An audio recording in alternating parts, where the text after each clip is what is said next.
बलवंत सिंह की कहानी। काले कोस। छोटा सा काफिला जो 3 औरतों और एक मर्द पर मुश्तमिल था, दम लेने के लिए कुएं के करीब डेरा डाले था। वो लोग मुसलमान थे और वो दिन इस सरजमीन को आज़ादी मिलने के दिन थे, जिसे आजकल पाकिस्तान और हिंदुस्तान कहते हैं।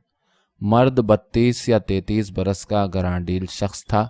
सर पर छोटी सी पगड़ी के 2-4 बल, गले में कुर्ता, उसके नीचे चौड़ी नीली धारी का तहबंद। नाक नक्शे में कोई ऐब नहीं था। दाढ़ी उस्तरे की यूरिश से कई दिनों से बेनियाज थी। मूछें खूब बड़ी बड़ी, कबूतरों के परों की मानिंद नीचे को गिरी हुई। आंखें मुतजस्सिस और तेज, जिनमें अब थकन के आसार हवैदा थे। जिस्म के फैले हुए ढांचे, लंबी लंबी बाहों और तवील टांगों के बावजूद वो मोटा नहीं था। उसके बदन की परवरिश में डंड, बैठक और बादामों का हाथ नहीं, बल्कि उसके जिस्म के रेशे रेशे की परवरिश गेहूं या मक्की के आटे और साग भात पर हुई थी। उसका नाम गुलाम मोहम्मद उर्फ गामा था। वो अच्छा आदमी नहीं था। उसमें एक ही अच्छी बात थी, वो ये कि उसे नेक होने का दावा नहीं था। ये चीज़ उसके चेहरे ही से जाहिर थी। 3 औरतें, एक बूढ़ी, एक जवान और एक नौखेज, बिल तरतीब उसकी माँ, बीवी और बहन थीं। बूढ़ी 5 नमाजें पढ़ पढ़कर सारे हिंदुओं, खुसूसन सिखों के नीस्तो नाबूद हो जाने की दुआएं मांगा करती थी, सिवाय फलोर सिंह के। फलोर सिंह उर्फ फलोरा उसके बेटे का दोस्त था। बीवी की उम्र 25 बरस के करीब थी। सीधे सादे खदोखाल। शादी को 8 बरस गुजर चुके थे, लेकिन एक बलौंगा तक पैदा नहीं हुआ था। गामे के दोस्त पुरमानी अंदाज से उसे कोहनियों से टहोके दे के पूछते, कहो उस्ताद, आखिर माजरा क्या है? इस पर गामा अच्छा इंसान न होने के बावजूद लम्हे भर के लिए आसमान की जानिब देखता और कहता, जो अल्लाह की मर्जी। हाँ भाई, आड़े वक्त में अल्लाह के सिवा और कौन काम आता है। उसकी बहन आशा हसीन और नाजुक अंदाम थी। इस एतबार से वो गामे से बहुत मुख्तलिफ थी। उसकी बाबत गामे ने उड़ती हुई खबर सुनी थी कि वो गांव के एक छोकरे अल्लाह दत्ते को मीठी नज़रों से देखती है और अल्लाह दत्ता भी उसके फिराक में सर्द आहें भरता है। गामा ने तहैया कर लिया था कि जब कभी वो उन्हें इकट्ठा देख पाएगा तो गंडासे से उनके सर उड़ा देगा, लेकिन बावजूद कोशिश के गामे को इस अफवाह की सदाकत का सबूत नहीं मिल सका।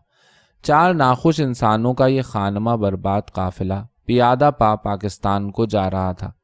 इनकी कहानी दूसरे लाखों मुसलमानों की कहानी थी जो मशरक़ी पंजाब से मगरबी पंजाब को जाने के लिए मजबूर किए गए थे। गामा लुटेरा भी था और कातिल भी, बदमाश भी था और डाकू भी, लेकिन इन सब बुराइयों के बावजूद वो किसान था। हल चलाना और बीज बोना उसका आबाई पेशा था। मुल्क की तकसीम के बाद दफतन सारी खुदाई उनकी दुश्मन हो गई। घर की 4 दीवारी तक उन्हें भींच कर मार डालने की धमकियां देने लगी। वो धरती जो पहले बजाय माँ के थी, अब गर्म होकर इस कदर तप गई थी कि उस पर उसके बच्चों का चलना फिरना नामुमकिन हो गया था। वो ज़मीन जो पहले उनका पसीना जज्ब करके सोना उगलती थी, अब उनका खून पीकर भी मुतमईन नहीं होती थी। चुनांचे एक रोज़ गामे ने घर आकर कहा, अब हमें जाना ही होगा। सामान। इस पर वो तल्ख हंसी हंसा और उसने तीनों औरतों को बकरियों के मानिंद घर से बाहर हाँक दिया। इसके बाद खूनी नज़ारे, आग, दहशत, भूख और प्यास मुसलसल। फलोर सिंह गामे का दोस्त था। बुरे कामों में दोनों साथ ही रहे थे। मिलकर उन्होंने अच्छा काम कभी नहीं किया था। फलोर सिंह ने मशवरा दिया कि उनका किसी बड़े काफिले के हमराह जाना खतरे से खाली नहीं। चुनांचे गामे ने सब कुछ फलोरे पर छोड़ दिया और वो रातों रात चोरी छुपे एक गांव से दूसरे गांव तक पहुंचा देता। दिन के वक्त वो लोग आराम करते और रात होते ही फिर सफ़र शुरू कर देते। एक रात फलोरे के आने में कुछ देर हो गई तो मालिक मकान, जो डरपोक था, उनसे कहने लगा, भाई आज रात हमले का सख्त खतरा है। इनका वहाँ से चले जाना ही बेहतर है, वरना वो खुद भी जान से हाथ धोएंगे और उसे भी फंसा देंगे। गांव से बाहर भी जान का खतरा कम नहीं था, लेकिन मजबूरी के आलम में गामा अल्लाह का नाम लेकर तीनों औरतों समेत वहां से चल खड़ा हुआ। हरचंद गामा मजबूत इंसान था। उसे अपने जोरे बाजू पर भरोसा भी था, लेकिन मुसल्लह हुजूम का मुकाबला करना उसकी कुव्वत से बाहर था। और फिर औरतों का साथ। उन्होंने अपना सफ़र जारी रखा। दिन के वक्त खेतों, झाड़ियों या किसी अंधे कुएं में छुप जाते और रात भीग जाने पर चल खड़े होते। उन्हें फलोर सिंह से जुदा हुए 2 रातें गुजर चुकी थीं और तीसरी गुजर रही थी। रात भीग चुकी थी, लेकिन उन्होंने अभी सफर जारी नहीं किया था। चांदनी रात थी, लेकिन आसमान पर हल्का सा गुबार छाया हुआ था, इसलिए चांदनी बहुत उदास दिखाई दे रही थी। उस वक्त वो एक ऐसे कुएं के पास बैठे थे जो एक मुद्दत से वीरान पड़ा था।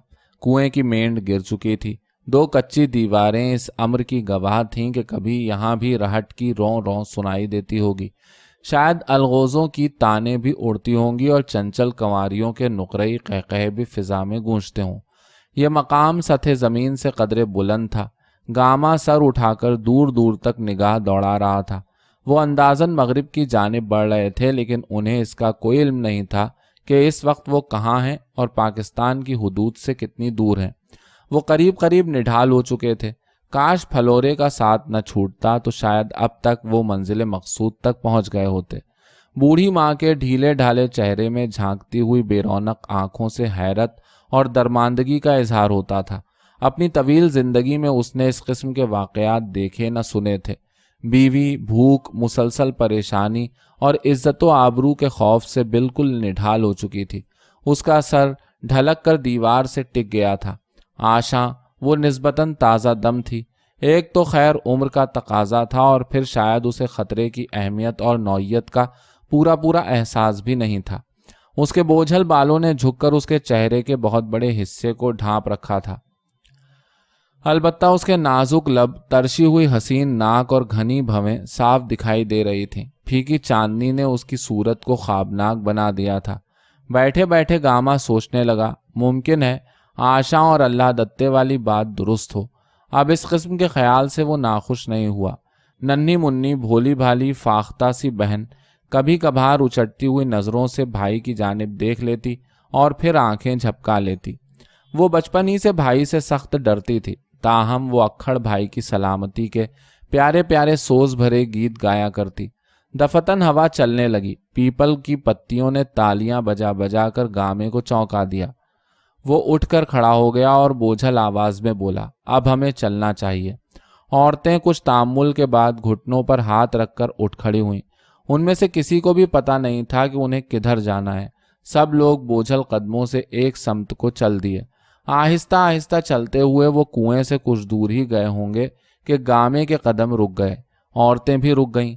जमीन नाहमवार थी। दूर दूर तक आबादी का कोई निशान नहीं मिलता था और फिर आबादी से उन्हें क्या सरोकार। उनके जिस्म थक कर चूर हो चुके थे। बदन का जोड़ जोड़ दुख रहा था। मारे भूख के उन्हें यूं महसूस होता था जैसे कलेजा किसी भारी पत्थर के नीचे दब गया हो। गामा खोई खोई नजरों से चारों तरफ देखने लगा। करीबी ईंटों का भट्टा था, वो भी सुनसान पड़ा था। मालूम होता था मुद्दत से उसे यूं ही छोड़ दिया गया है। हदे निगाह तक कोई सूरत नजर नहीं आती थी। उनके हक में ये बात अच्छी थी, लेकिन तकलीफ दह बात यह थी कि मंजिल मकसूद का कुछ पता नहीं था। अभी गालिबन उन्हें अनगिनत कोसों का फासला तय करना पड़ेगा। अनगिनत कोस। उसके जहन में उलझन सी पैदा होने लगी। उसने घूमकर औरतों की जानिब देखा। उन्हें देखकर उसे बड़ा रहम आया। ये मासूम बेगुनाह सादा लौह सूरतें। फिर उसने खेत की मेंढ पर बैठते हुए कहा, आओ थोड़ी देर आराम कर लें। वो सब एक लफ्ज तक कहे बगैर बैठ गईं। उन्होंने इतना भी तो नहीं कहा कि अभी तो हम 2 फर्लांग भी नहीं चली, आराम की क्या ज़रूरत है। खेतों के सिलसिले फैलते हुए उफुक में गुम हो रहे थे, जहां आसमान तपती हुई ज़मीन के लब चूमता हुआ दिखाई देता था। उसने हर जानिब बार बार नज़र दौड़ाई और फिर ज़ेरे लब बड़बड़ाया, ना मालूम पाकिस्तान कहाँ है। बूढ़ी माँ ने आसमान की जानिब नज़र उठाकर कहा, अल्लाह हमें मिल्लत की सरजमीन तक जल्द पहुँचा दे। वो इफ़्फ़त माब औरतें अपनी आबरू के लिए फ़िक्रमंद हो रही थीं। वो चाहती थीं कि एक मर्तबा वो आबरू मंदी के साथ पाकिस्तान की सरजमीन तक पहुँच जाएं। खा वहाँ पहुँचते ही उनको मौत आ जाए। उन्हें अपनी जानें ऐसी प्यारी नहीं थीं। गामे ने तारों से नज़र हटाकर दोनों हाथों में खेत की भुरभुरी मिट्टी को उठाया और उसे बड़े इन्हिमाक से देखने लगा। उसने उसे दबाकर उसके लम्स को महसूस किया। उसने हवा को सूंघा। तवील व अरीज जाल के मानिंद फैली हुई खेतों की मेंढों पर निगाह दौड़ाई जो एक दूसरी को काटती छांटती उफुक तक फैल गई थीं। लेकिन गामे की निगाहें पाकिस्तान की ज़मीन, पाकिस्तान की मिट्टी, पाकिस्तान के खेतों और पाकिस्तान की झाड़ियों की मुतलाशी थीं। फ़िज़ा मग़मूम थी, लेकिन वहाँ इस कदर सुकून और अमन था कि एक मर्तबा तो उन औरतों को भी यकीन सा होने लगा कि काली कमली वाला ज़रूर उन्हें बाइज़्ज़त तमाम मंजिल मकसूद तक। मान एक झटके के साथ गामा चौकन्ना हो गया। उसने मजबूत मछलियों वाला बाजू हिफाजत के अंदाज से औरतों के आगे फैला दिया। दूसरा हाथ चश्म ज़दन में छुरी तक पहुंच गया। उसके ताकतवर बाजुओं के पट्टे फड़फड़ाने लगे। उसकी मुतजस्सिस आंखें भट्टे की जानिब एक नुक्ते पर जम गईं। आखिर है क्या? लेकिन ये सवाल औरतों के लबों तक नहीं आ सका। अब गामा अजीमुल जुस्सा असील मुर्ग के मानिंद बाजू फैलाए कदम जमीन में गाड़ गाड़ कर आगे बढ़ते हुए धीरे से बोला, इस भट्टे के पीछे जरूर आदमी छुपे बैठे हैं। उन्हें भी एक शख्स की झलक दिखाई दी। औरतों ने सोचा कि अब इस मुसीबत से छुटकारा पाने की कोई सबील नहीं हो सकती।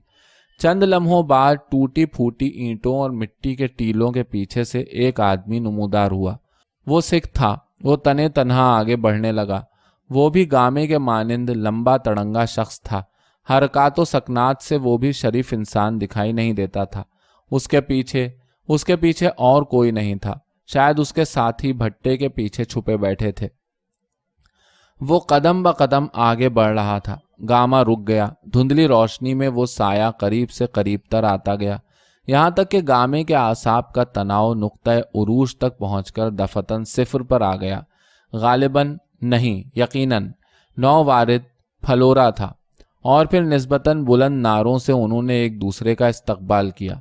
आते ही फलोरे ने पहले औरतों का जायजा लिया। सबको सही सलामत पाकर बोला, शुक्र है, शुक्र है। गामे ने मुस्कुराकर कहा, हम सब सलामत हैं, लेकिन तुम लोग तन्हा क्यों चले आए थे? मेरा इंतजार क्यों नहीं किया तुमने? गामे ने सारा किस्सा कह सुनाया। इस पर फलोरे ने गुल मचाकर कहा, यह तो तुम्हें घर से निकालने वाले की इंतहाई हिमाकत थी और तुम्हारी भी बेवकूफ़ी थी। ओफो, वहां पहुंचकर मैं बहुत परेशान था। ये दुरुस्त था कि कुछ खतरा पैदा हो चला था, लेकिन तुम्हें बाआसानी छुपाया जा सकता था। उस दिन से तुम्हारी तलाश में मारा मारा फिर रहा हूं। यही फिक्र थी कि कहीं फसादियों के हत्थे न चढ़ जाएं। माँ बोली, बेटा, अल्लाह के फजल से हमारा बाल तक बीका नहीं हुआ, लेकिन हमारे ये दिन तो बहुत ही मुसीबत में कटे हैं। हमें तो ये उम्मीद भी नहीं रही थी कि तुम हमें दोबारा मिलोगे। वाह जी वाह, फलोरे ने और शोर मचाकर कहा। भला तुम्हारे दिल में इस किस्म के ख्यालात पैदा ही क्यों हुए? देखो ना, तुम्हारे पैरों के निशानात देखकर यहाँ तक आन पहुँचा हूँ। फिजा में दोनों गैर शरीफ मर्दों की आवाज़ें गूंजने लगीं। उदास चांदनी रात में चहल पहल नजर आने लगी। डूबते को तिनके का सहारा। औरतों ने बड़े इत्मीनान का सांस लिया, जैसे अब उनकी मदद पर पूरी फौज पहुंच गई हो। फलोरा, जो उस बुढ़िया के हाथों में पलकर जवान हुआ, बातें किए जा रहा था। इधर उधर की बातें हो चुकी तो गामे ने कहा, यार, हम तो अटकल पच्चू चले आए हैं। न जाने कहाँ से कहाँ निकल आए हैं, कुछ पता नहीं चलता। ये कहकर वो खुद ही रुक गया और आंखें सुकेड़ कर दूर दूर तक निगाहें दौड़ाने लगा कि शायद कहीं पाकिस्तान की सरजमीन दिखाई दे। इस पर फलोरे ने गामे को एक बाजू में समेटने की कोशिश करते हुए कहा, ओए गामिया, अब तो तुम पाकिस्तान पहुंच चुके हो। तुम क्या समझे बैठे थे कि वहां पहुंचने के लिए दरिया पहाड़ फांदने पड़ेंगे? गामा हक्का बक्का रह गया। हकलाकर बोला, सच? कहाँ है पाकिस्तान? ये कहकर वो फिर आंखें सुकेड़कर उफुक की जानिब देखने लगा। औरतों के लबों पर भी मुस्कुराहट की लहरें दौड़ने लगीं। फलोरे ने हाथ का इशारा करते हुए कहा, वो रहे पाकिस्तान के खेत। सब लोग फलोरे के साथ साथ तेज तेज कदम उठाकर चलने लगे। बमुश्किल एक फरलांग दूर पहुंचकर फलोरा रुक गया। फिर हाथ से इशारा करके बोला, लो, अब यहाँ से पाकिस्तान के खेत शुरू हो जाते हैं। तुम सीधे चले जाओ। कहीं पुलिस या फौज की चौकी तक पहुंच जाओगे या किसी गांव में जा पहुंचोगे। अब तुम्हें कोई खतरा नहीं। औरतों ने जंगली चकोरियों की तरह अपनी रफ्तार तेज कर दी। गामा 2 खेत तो तीर की सी तेजी के साथ पार कर गया और फिर रुका। तीनों औरतें लपकती हुई उसके पीछे चली आ रही थीं। तेज चलने के बायस वो हाँपने लगी थीं। गामे की बाँछों में से हंसी फूटी पड़ती थी। घूम कर कहने लगा, अम्मा, हम पाकिस्तान पहुंच गए हैं। मासूम औरतों ने रुककर नजरें इधर उधर दौड़ाईं اور دل ہی دل میں خدا کا شکر ادا کیا۔ گامے نے قدرے توقف کے بعد جھک کر دونوں ہاتھوں میں کھیت کی بھربھری مٹی بھر لی اور اسے اپنے چہرے کے قریب لے آیا۔ چند لمحوں تک اسے غور سے دیکھتا رہا، دبا کر اس کے لمس کو محسوس کیا، ہوا کو سونگھا، پھر سر گھما کر طویل و عریض جال کی مانند پھیلی ہوئی کھیتوں کی مینڈھوں پر نگاہ دوڑائی جو ایک دوسرے کو کاٹتی چھانٹتی افق تک چلی گئی تھیں۔ اس کے چہرے پر گہری سنجیدگی کے آثار پیدا ہونے لگے۔ پھر اسے احساس ہوا کہ فلورا اس کے ساتھ نہیں ہے۔ فلورا 2 کھیت پرے دھندلی چاندنی میں اڑیل ٹٹو کی طرح زمین پر پاؤں جمائے کھڑا تھا۔ چند لمحوں تک وہ سب چپ چاپ اس کی جانب دیکھتے رہے۔ بلند و بالا پھلور سنگھ کی ڈھیلی ڈھالی پگڑی کے شملے ہوا میں لہرا رہے تھے اور اس کی طویل لاٹھی کی برنجی شام اس کے داہنے کان کی لو کو چوم رہی تھی۔ عمر رسیدہ ماں نے پھلورے کی طرف دیکھا اور پھر پس منظر میں چھٹکے ہوئے ستاروں پر نظر ڈال کر دل میں کہنے لگی، میں 5 وقت نماز کے بعد اللہ سے اس شخص کے حق میں دعا مانگا کروں گی۔ سادہ لو عورت یہ بھول گئی کہ کیا اس شخص کے حق میں دعا مانگنے پر شان کریمی سب کے گناہ معاف کر دے گی۔ الوداع کہنے کے لیے گاما دھیرے دھیرے قدم اٹھاتا ہوا اپنے دوست کی جانب بڑھا۔ اس کے پاؤں من من کے ہو رہے تھے۔ وہ جانتا تھا کہ فلورا 2 کھیت پرے کیوں رک گیا ہے۔